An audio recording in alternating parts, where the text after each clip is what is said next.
Hello friends, आप सभी के लिए मैं जेई मीन्स 2022 का एक क्वेश्चन लेके आया हूँ बाइनोमियल थ्योरम का। जैसा कि लगभग हर रोज़ मैं अपडेट करता हूँ आपको जेई मेंस के प्रीवियस ईयर्स क्वेश्चंस, वो भी 2022 के लेटेस्ट क्वेश्चंस। तो आप लोग जो है इन क्वेश्चंस कराने का पर्पस ये होता है कि आप क्वेश्चन को एनालाइज करें कि किस तरह के कंसेप्ट पे क्वेश्चन पूछे जा रहे हैं। जिस तरह के कंसेप्ट पे क्वेश्चन पूछे जाते हैं लगभग इसी कंसेप्ट पे आपके 2023 में भी क्वेश्चन आएंगे। तो प्रीवियस ईयर से सिर्फ क्वेश्चन ही नहीं, इसके कंसेप्ट को भी एनालाइज करना होता है, किस ट्रेंड पे पूछ रहा है, किस कंसेप्ट पे पूछ रहा है, वो सारे कंसेप्ट क्लियर होने चाहिए। तो आपके अच्छे स्कोर आप जेई में कर सकते हो और आप क्वालिफाई कर सकते हैं। और सबसे पहले बात, जैसे कि मैंने हर रोज़ लगभग एक वीडियो आपको डालता हूँ, तो अगर आप लोगों ने अभी तक चैनल को सब्सक्राइब नहीं किया तो सब्सक्राइब भी कर लें, ठीक है, ताकि ज़्यादा से ज़्यादा लोगों तक ये मेरी जो वीडियो है वो सर्कुलेट हो। चलो तो इस क्वेश्चन को करते हैं। तो इसमें बोला है in the expansion of T square into X के पावर 1/5 माइनस 1 माइनस एक्स के पावर 1/10 अपॉन टी के whole 15 the maximum value of the term independent of T. जो टी के इंडिपेंडेंट वाली टर्म है उसकी मैक्सिमम वैल्यू हमें बतानी है। तो उसके लिए सबसे पहले आप लोग समझने की कोशिश करें। तो कभी भी देखो आपसे क्वेश्चन क्या पूछता है, इंडिपेंडेंट ऑफ एक्स पूछे या कांस्टेंट टर्म पूछे या कोफिशिएंट ऑफ टर्म पूछे, समझ रहे हो आप लोग। तो इन सारी सिचुएशन में, या maximum value the maximum coefficient पूछे, इन सारी सिचुएशन में आपको एक जनरल टर्म का जो फॉर्मूला होता है उसी को अप्लाई करने हैं। तो जनरल टर्म के हमारे फॉर्मूले क्या होते हैं, जैसे टी आर प्लस 1, ये हमारा होता है एन सी आर ए के power N minus R into B के power R. This is the general term formula. और ये आपको बहुत सारी सिचुएशन में constant term, independent term, coefficient निकालना हो, मैक्सिमम वैल्यू निकालना हो कोफिशिएंट की, इन सारी सिचुएशन में अप्लाई करने। तो यहाँ पे भी आप यही करें। तो यहाँ पे करेंगे तो हमारा क्या होता है एन सी आर, तो एन कितना है 15, तो 15 सी आर, आर हमें नहीं पता तो आर रहने दो ऐसे ही। ये क्या बनेगा, पहली टर्म हमारे पास टी स्क्वायर इंटू एक्स के पावर 1/5 के पावर एन माइनस आर, यानी 15 माइनस आर। दूसरी टर्म हमारी क्या है यहाँ पे, दूसरी टर्म है माइनस और साथ में 1 माइनस एक्स के पावर 1/10 अपॉन टी के पावर हमारे पास आर, तो ये आर लिख दिया। तो ये हमारी टर्म कुछ ऐसी बन गई, कैसी, ये बन गई सर 15 सी आर।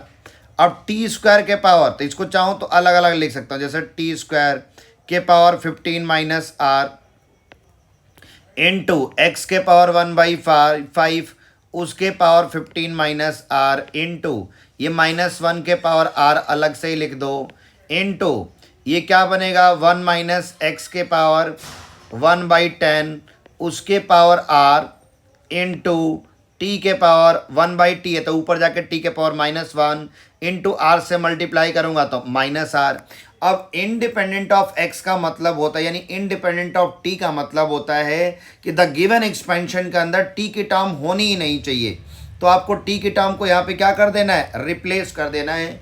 ये बातें आपको समझने की जरूरत है, ठीक है। तो चलो, तो हम लोग यहाँ पे रिप्लेस करते हैं। तो टी वाले टर्म को एक साथ करो, तो 15 सी आर टी के पावर यहाँ पे बन जाएगा टी के पावर 15 2 जा 30 माइनस 2r, और यहाँ पे टी के पावर माइनस आर। चलो इसको एक बार पहले एक साथ ही लिख देता हूँ, माइनस आर इंटू इनको मल्टीप्लाई करेंगे तो एक्स के पावर 15/5, तो ये हो जाएगा 5 3 जा 3 माइनस r/5 इंटू ये बन जाएगा 1 माइनस एक्स के पावर r/10 इंटू -1 के पावर आर। अब टी वाले टर्म को इकट्ठा कंबाइन करते हैं हम लोग, तो कंबाइन करेंगे तो हमारी टर्म क्या बनेगी, ये बन जाएगी सर हमारे पास यहाँ पर 15 सी आर टी के पावर 30 माइनस 2r और माइनस आर, माइनस का 3r इंटू ये हमारे x वाले टर्म तो ऐसे ही रहने दो, तो x के पावर एक है 3 माइनस r/5 और एक है 1 माइनस एक्स के पावर r/10 इंटू -1 के पावर r।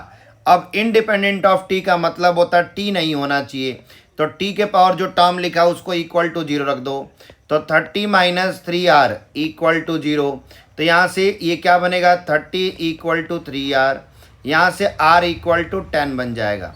तो ये तो r निकालने का एक जनरल मेथड हुआ। मैं एक यहाँ पे ट्रिक भी बताता हूँ आपको, उस ट्रिक से भी निकाल सकते हैं। तो ट्रिक क्या कहता है आपको, यहाँ पे ट्रिक्स ये कहता है कि सबसे पहले आप r इक्वल टू कैसे लिखेंगे, जो भी यहाँ होल पावर होगा, जैसे ये 15 है उसको इस वाले पावर से मल्टीप्लाई करें। तो 15 इंटू टू कितना लिखना है, 15 इंटू टू यानी 30 अपॉन दोनों, एक टी यहाँ पे है और एक टी यहाँ है, दोनों के पावर को सम करके डिवाइड कर दें। तो इसके पावर 2 और इसके पावर कुछ नहीं, इसका मतलब 1।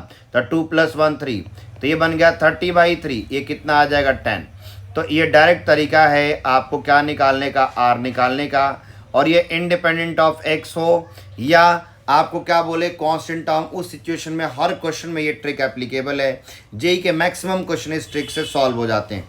चलो, तो आर निकालने के बाद अब यहाँ पे प्लेस करेंगे, तो ये बनेगा हमारा 15 सी आर के जगह पर 10, टी तो गायब हो गया। अब x के पावर कितना बन जाएगा, x के पावर 3 माइनस r 10 है, तो 10 और बाई 5 तो 2, तो 3 माइनस 2 ये 1, x ही हो जाएगा। और ये बनेगा 10/10 यानी 1 माइनस एक्स बच जाएगा।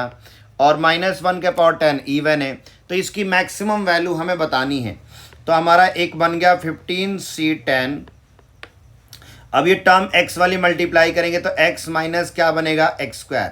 तो देखो कभी भी कुछ वेरिएबल रह जाए और उस वेरिएबल की मैक्सिमम वैल्यू बतानी हो, तो इसका हमारा सिचुएशन क्या बनता है, हमारा सिचुएशन ये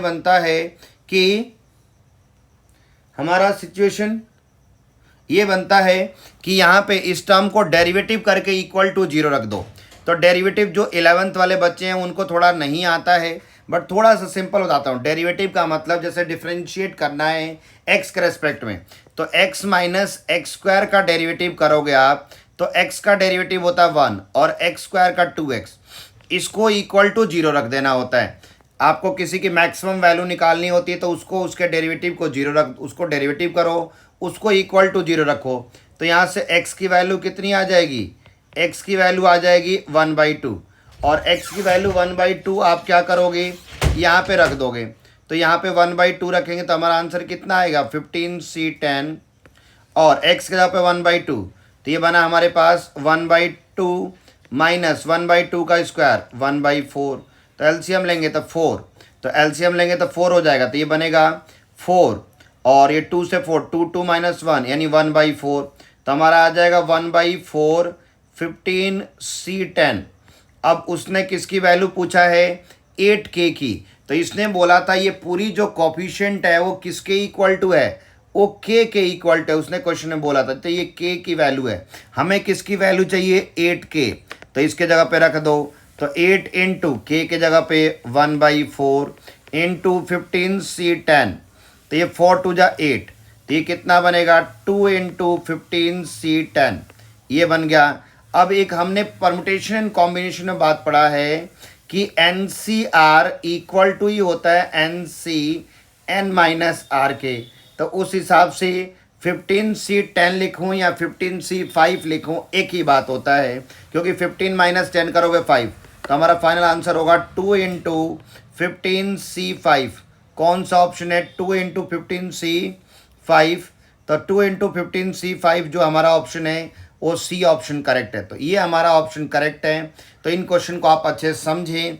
हर एक जो मैंने इस क्वेश्चन का ट्रिक भी बताया, जनरल मेथड भी बताया, आप इस क्वेश्चन को अच्छे से समझें। और उसके बाद से फिर भी कोई डाउट होता तो आप कमेंट करके बताएं, फिर नेक्स्ट कल एक और आपको वीडियो लेके आऊँगा। चलो तब तक के लिए धन्यवाद।